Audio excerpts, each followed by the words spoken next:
Eu me chamo Ana e minha história é tão novela mexicana que preferi dividi-la por capítulos, onde o capítulo 1 é o começo de tudo.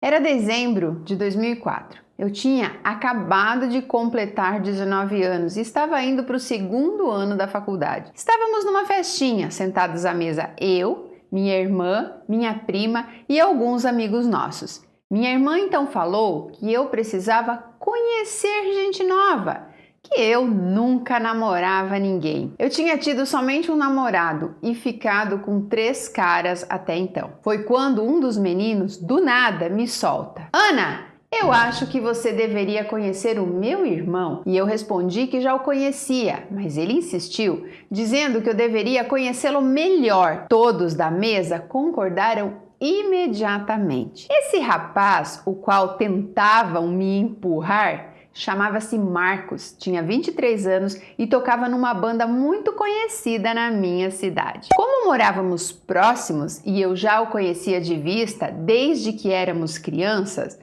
porém nunca tínhamos conversado. No dia seguinte, minha irmã ligou para o Marcos, pediu para que ele entrasse em contato comigo e ele me mandou uma mensagem no celular.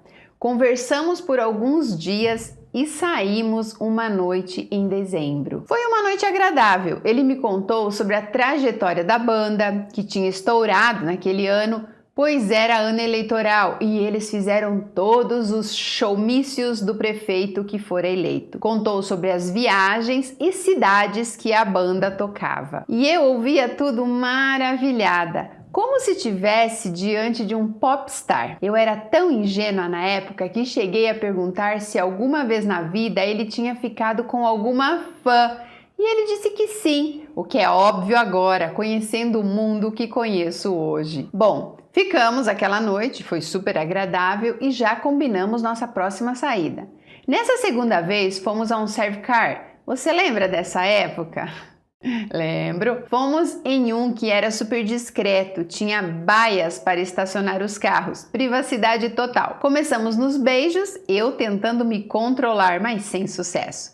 E nessa vez quase rolou ali mesmo dentro do carro. Digo quase porque ele broxou total. Pensa num cara com um membro de uns 23 centímetros que não funcionou. Enfim, fomos embora. Ele me deixou em casa e depois dessa noite não parava de correr atrás de mim. Até que saímos e consumamos o ato. Depois que finalizamos, ele disse: viu, você faz tanto doce para fazer uma coisa que é tão simples. E eu respondi: pra mim não é tão simples assim. A gente sempre fica insegura pensando, será que o cara vai ligar novamente? Será que ele vai me procurar no outro dia? E ele me interrompeu: por que vocês mulheres pensam tanto nisso? Eu não vou ligar amanhã e também não quero que você me ligue. Uau! Nessa hora eu me senti totalmente usada. O pessoal mais velho que te assiste, Sil, sabe que antigamente não era esse pega mas não se apega que é hoje em dia. Eu fiquei sem palavras, só sorri, vesti minhas roupas e fomos para casa. Naquele dia eu vi que o tanto que ele correu atrás de mim foi só para querer justificar aquela broxada da última vez. Depois desse dia, tentei falar com ele algumas vezes, ele só enrolava e nunca mais ficamos. Tenho que confessar que estava apaixonada pelo Marcos, mesmo ele me ignorando e nem nos falando mais. Eu ainda nutria uma paixão por ele. E quando soube que ele iria tocar no carnaval daquele ano, não perdi tempo para montar o meu bloquinho e irmos para a folia. Queria vê-lo, então liguei para ele na sexta-feira com a desculpa de querer alguns ingressos. Ele disse que daria, porém que não poderia nos dar carona, já dando a entender que não queria estar comigo lá. Eu engoli seco, mas disse que tudo bem. Ele passou em casa me deixar os ingressos alegando estar com pressa.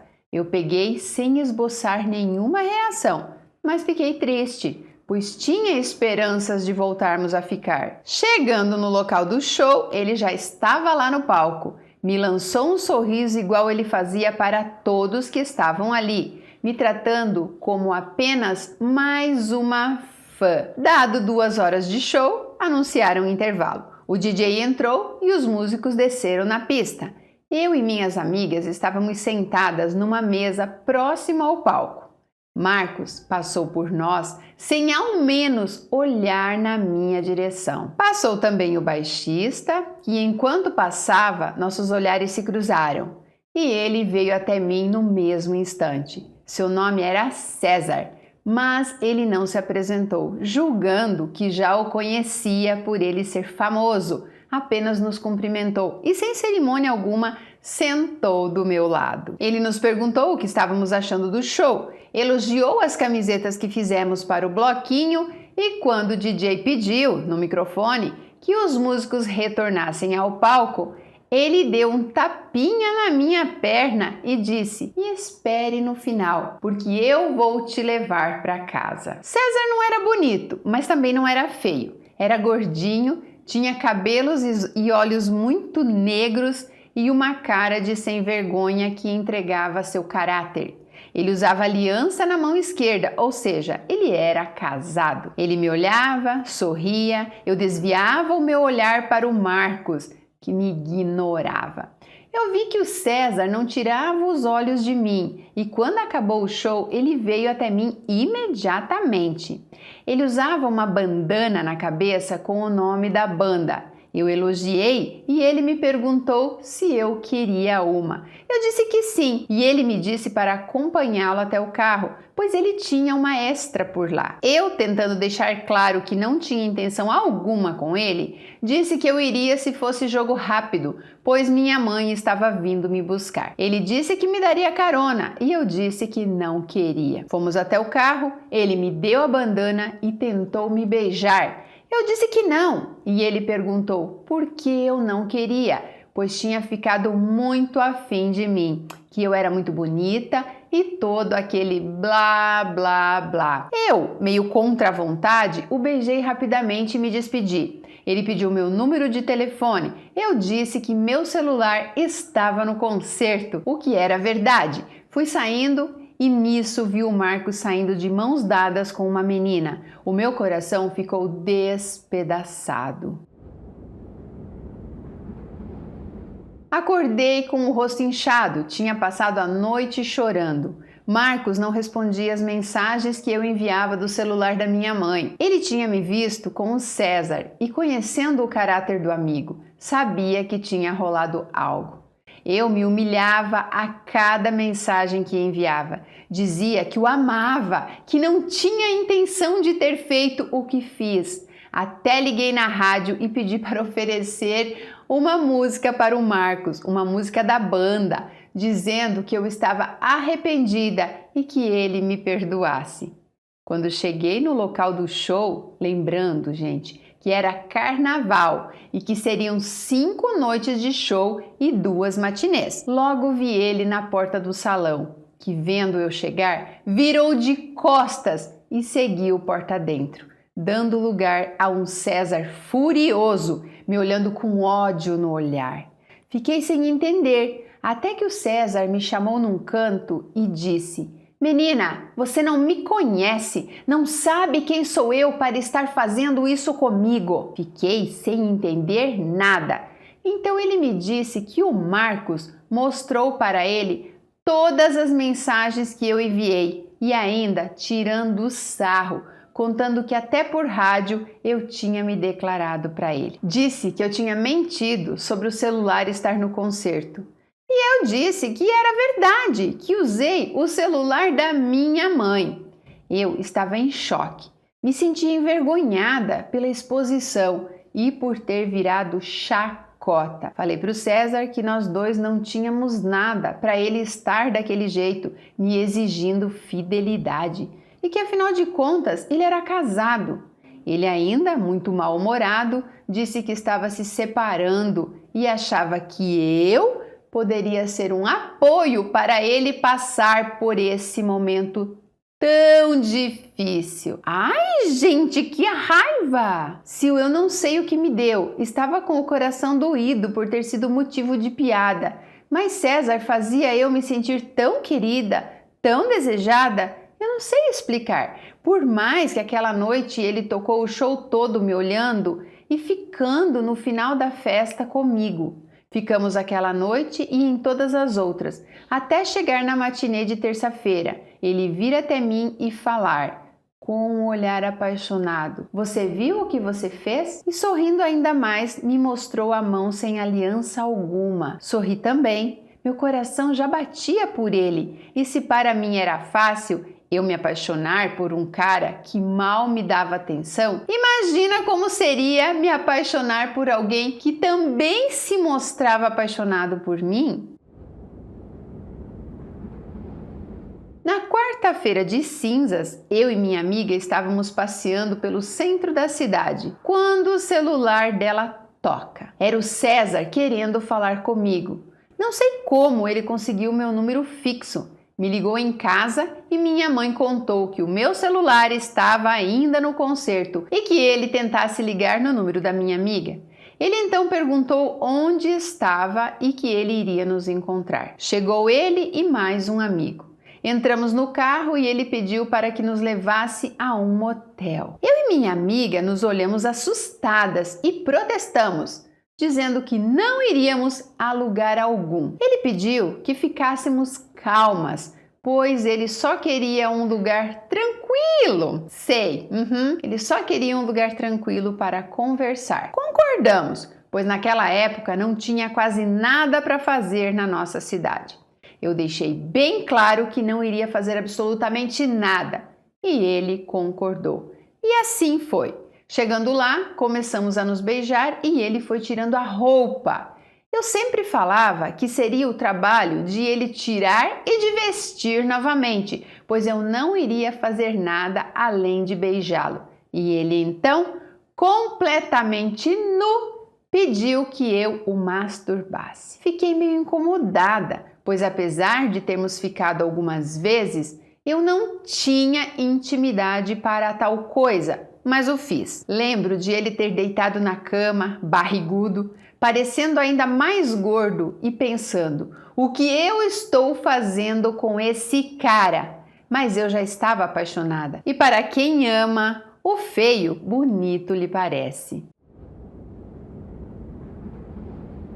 César e eu começamos então a ter um caso, uma ficada séria, ou seja lá como vocês queiram chamar. Ele me dizia estar em processo de divórcio. Nos víamos normalmente durante o dia. Às vezes, ele me pegava à tarde e ficávamos até o horário de eu ir para a faculdade. Porém, algumas coisas me intrigavam. Um dia, recebi uma mensagem do filho do dono da banda que ele tocava, que devia ter, sei lá, uns 15 anos na época, dizendo: "Eu sei do teu segredo com o César, mas está bem guardado comigo. Confie em mim." E eu achei aquilo estranho, mas pensei que ele tivesse dito isso porque o César estava querendo preservar o nosso romance. Nas vezes que o César me chamava para ir à sua casa, era apenas durante o dia. Ele dizia que a ex-mulher ainda estava dormindo lá até conseguir alugar um lugar para ela e que seria incômodo nós dois estarmos lá com ela em casa. Mas tinha porta-retrato deles pela casa toda. Como assim, sociedade? Sil, vejo muitas mulheres dizendo que foram enganadas pelos parceiros, mas no fundo a gente sempre sabe que o cara mente. Ele nunca usava aliança quando estava comigo, mas eu podia notar a marca no dedo. Ele dizia que era para eu esperar ele ligar, nunca ligar para ele sem que ele permitisse. No fundo, eu sabia que ele não estava separado, mas fazia força para acreditar nas mentiras dele. Eu acho que ela nem se esforçava tanto assim, gente. Ficamos meses assim, nem sei dizer quantos, até que teve um show numa outra cidade e eu fui lá para vê-lo. Acabando o show, ele me pegou pela mão e saímos andando pelo local. Era um centro de eventos enorme e tinha muita gente. Eu não fiquei receosa, pois afinal ele estava separado e não tinha motivo para temer caso alguém nos visse juntos. Ele, inclusive, apontava várias meninas com quem ele já tinha ficado, pois costumava tocar naquela cidade com frequência. Eu fiquei até com ciúmes, mas não demonstrei. Era um sábado e voltamos para nossa cidade no final da festa, já no domingo de manhã. Combinamos de nos ver no dia seguinte. Eles me deixaram em casa e eu aguardei ansiosa para ver, no próximo dia, aquele que eu já considerava o meu namorado. César me ligou à tarde, queria sair comigo e eu topei. Combinamos que ele me pegasse no horário que eu fosse para a faculdade. Ele me pegou na esquina de casa e fomos a um motel. Cerca de 1 hora depois, meu telefone toca. Era minha mãe ligando. Eu olhei e não atendi. Ela começou a ligar insistentemente e eu comecei a me preocupar, pensando que poderia ter sido descoberto que eu não tinha ido para a faculdade. César pediu que eu não atendesse, mas o telefone ainda tocava quando ele disse: "Acho que a Marina está na sua casa agora." Meu coração gelou. Marina era a ex-mulher dele. Perguntei por que ela iria estar na minha casa. Ele, visivelmente preocupado, disse que tinham contado para ela que estávamos juntos no show da outra cidade. E eu perguntei qual era o problema, pois afinal de contas, eles não estavam mais juntos. E ele não respondeu nada, mas o olhar dele dizia tudo. Ali todas as peças se encaixaram. O motivo pelo qual eu não podia ligar, apenas receber chamadas dele, por que só nos víamos de dia, por que não podíamos sair em público. Eu estava arrasada. Pedi para que ele me deixasse na faculdade, liguei para minha mãe dizendo que eu não atendi porque estava em aula. Ela, desesperada, me disse que 3 mulheres tinham ido lá em casa. Uma se dizendo esposa do César e as outras 2 namoradas dos outros integrantes da banda. Foram e contaram tudo para minha mãe. Quando eu cheguei em casa, meus pais estavam tão em choque que nem brigaram comigo, pois eles jamais imaginariam que eu me envolveria com um homem casado. E acreditaram quando eu disse, ou melhor, menti, dizendo que não sabia sobre a real situação dele. Minha mãe, com o olhar mais triste, o qual eu já tinha visto, me pediu para que eu ligasse para a Marina no dia seguinte. Ela me entregou um papel com o número de telefone e eu liguei. A Marina atendeu no trabalho, muitíssimo educada. Pediu para que eu a encontrasse no horário de almoço. Fui e eu me lembro de olhá-la e achá-la muito bonita e me questionava por que nós estávamos perdendo o nosso tempo com um cara como o César. Ela me perguntou várias coisas, pois ele tinha dito a ela que eu era apenas uma fã, que dava em cima dele e que nunca teve nem teria nada sério comigo. Eu contei tudo o que vinha acontecendo desde o carnaval. Então ela me olhou nos olhos, olhou dentro dos meus olhos e perguntou se alguma vez eu tinha transado com ele. E eu fiquei sem ação, pois estávamos fazendo isso há tanto tempo que para mim já era óbvio. Não precisava nem perguntar. Mas o olhar dela era tão triste que eu não consegui confirmar e disse que não. Ela perguntou então se eu poderia acompanhá-la até a delegacia, pois ela queria o divórcio e ele não queria dar. Contou que ele tinha trocado as fechaduras de todas as portas e que estava ameaçando se matar caso ela saísse de casa. Eu disse que não iria, que não queria me envolver mais e ela entendeu. Naquela mesma tarde, meu celular tocou e era um número diferente. Atendi e uma mulher me chamando de puta aos gritos me lançou todas as maldições e ofensas existentes na língua portuguesa. Era a mãe do César. Preciso contar aqui que César era o único filho homem e o caçula de várias irmãs, ou seja, tinha 27 anos e era mimado como se fosse um bebê. Eu fiquei apavorada. Ela gritava e dizia que ia me encontrar na faculdade, no trabalho, que iria arrebentar a minha cara, que vagabunda igual a mim, o filho dela tinha aos montes nos pés dele e que eu não ia destruir a vida dele. Eu fiquei parada, imóvel, com o celular abaixado junto ao corpo. Mas ela gritava tanto que eu podia ouvir, mesmo longe do ouvido.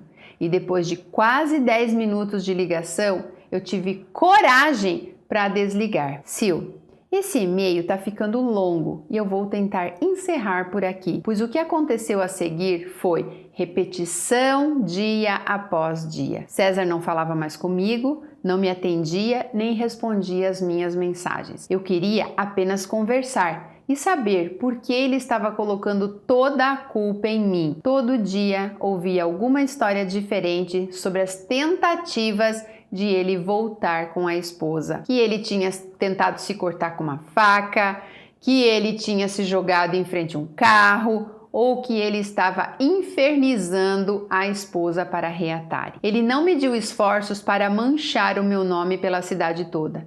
Eu cursava um curso que é considerado de elite. O pessoal da minha sala, que era a maioria classe A ou B, nunca até então tinha ouvido falar da tal banda do César, que era famosa pelos showmícios ou festas populares, onde era frequentado pela classe mais baixa. Mas essas pessoas da faculdade chegavam até mim e perguntavam com ironia: "Tem César na banda tal?" E eu, tentando mostrar naturalidade, dizia: "Eu acho que tem, eu não tenho certeza", mas sabia que só vinham perguntar aquilo porque ouviam histórias a meu respeito. Teve uma vez que eu fui num show da banda, pois apesar de não ter mais nada com o César, eu tinha ficado amiga de todos e quando vi uma mulher se aproximou me empurrando. Então é você a tal Ana? Eu, espantada, disse que sim e ela disse: Eu sou a irmã do César, daquele que você acabou com o casamento. Várias pessoas ao redor ficaram me olhando e eu preferi ir embora. E esse foi o último show que eu vi deles, pois tinha medo de passar por alguma situação semelhante novamente. Foram pelo menos 2 anos eu sabendo que César e a família dele não mediam esforços para detonar meu nome pela cidade. Ele, sempre que podia, fazia questão que eu soubesse que ele estava namorando alguém. Namorou várias, mas não ficava muito tempo com nenhuma delas. Eu não saía mais, não queria mais contato com ninguém, me sentia envergonhada, humilhada, com a sensação de que todos falavam de mim na cidade. Já tinha passado 6 anos de todo esse caos. Eu estava dando assessoria de marketing a uma loja de móveis que estava abrindo na cidade. Fiquei muito amiga do gerente que trabalhava anteriormente na loja, em frente a essa que estávamos prestes a inaugurar. Nessa loja, logo à frente, trabalhava a Marina, ex do César. Em uma tarde, quando estávamos só eu e o gerente na loja, comentei a ele sobre o que tinha acontecido entre eu e o marido da funcionária da loja à frente. Perguntei se ele a conhecia, pois ele tinha trabalhado lá. Ele disse que a conhecia sim, que inclusive ela tinha mandado uma funcionária dela ir até o gerente para contar toda a minha história com o César. Na versão dela, claro. Atualmente já se passaram 15 anos desde que tudo isso aconteceu. Mas eu sei que ainda me difamam. Outro dia estava vendo uma arara de roupas em uma loja e uma vendedora passou perto de mim e disse: "Oi, Ana!" Olhei no crachá e li: Marina. Fazia muito tempo que eu não a via. Ela continua com a mesma cara, porém mais loira. Respondi o cumprimento e saí, sabendo que ela ainda carrega más lembranças minhas. Sei que hoje ela é casada, tem filhos e César eu encontro esporadicamente. Vive casando e separando. Nem sei quantas esposas já soube que ele teve, mas só consigo achar que essa vida infeliz que ele tem é tudo consequência dos atos dele. Eu sofri muito o término do nosso caso. Lembro que dele me mandar mensagem me insultando quando soube que eu tentei ter notícias dele através de um amigo em comum, falando: "Me esquece, pois eu nunca lembrei de você." Sil, escrevi isso para poder dar um recado para os seus inscritos, e é sobre valorização. Se valorizem, mulheres, não caiam nesse papo de que o casamento não vai bem, que ele vai se separar, ou então estão apenas morando na mesma casa. Isso não existe. Homem dificilmente vai largar da esposa para ficar com a amante. Eles têm muito mais a perder do que ganhar com a separação. Eles gostam de aventuras, de um sexo diferente. Podem até se apaixonar pela amante, mas o amor real e oficial vai ser sempre da esposa. Desculpem por este e-mail tão longo, mas tinha fatos que não davam para serem omitidos. Beijo e Sil, fica com Deus e um abraço a todos do seu canal. Gente, isso é praticamente a novela mexicana que ela falou no começo. Não tenho o que comentar, já se passaram 15 anos, ela já amargou tudo que tinha que amargar e ainda amarga, e eu sei como é esse tipo de coisa quando você fica manchada por ser amante de alguém. Eu já contei aqui como eu também fui enganada por um homem casado. Se eu achar o vídeo, eu vou deixar aqui no card. Eu também fui enganada, gente. Eu achava que estava namorando e depois me contaram que o cara estava casado, que tinha voltado para ex e ninguém tinha me falado nada. Acontece muito isso. E as vítimas normalmente são as amantes e vão ser aquelas que vão ser difamadas, mal faladas, vagabundas. Eu sempre falo para vocês, quando a esposa descobre, sempre ele vai jogar a culpa em cima da amante e vai se esconder embaixo da saia. Eu não sei quem é essa Marina, mas eu dou os parabéns para ela por ter se separado desse safado. Agora, eu não entendi. Se ela se separou dele foi porque acreditava que ele era um sem vergonha. Por que ficava falando mal da Ana, né? Vai se saber, né, gente? A gente tem que sempre lembrar que a gente vai um dia ter de volta aquilo que a gente faz para os outros. E Ana, muito obrigada por mandar esse e-mail detalhado desse jeito para alertar as mulheres que ainda acreditam que o seu relacionamento extraconjugal vai virar um conto de fadas. Um beijo e até a próxima história real.